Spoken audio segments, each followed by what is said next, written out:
Hi guys, welcome to How to Solutions YouTube channel. In today's video, I'm going to show you how you can change profile color in Discord. Before getting into this video, must subscribe to our YouTube channel and click on the bell icon. So the first process that you need to follow is to open Discord. So once you open Discord, you simply need to click on this user setting and then you need to go into the profile and you can see the streamer mode is enabled. You simply need to click on that and turn off the streamer mode, and then you need to click on profile, and here you can see the option of panel color. Click on that option and here you can easily change the color of your Instagram profile, of your Discord profile, like I am doing.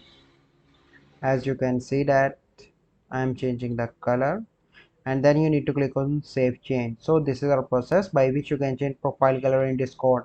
I hope you find this video helpful. If you find this video helpful, must like this video, subscribe to our YouTube channel for future videos. We'll see you in the next video.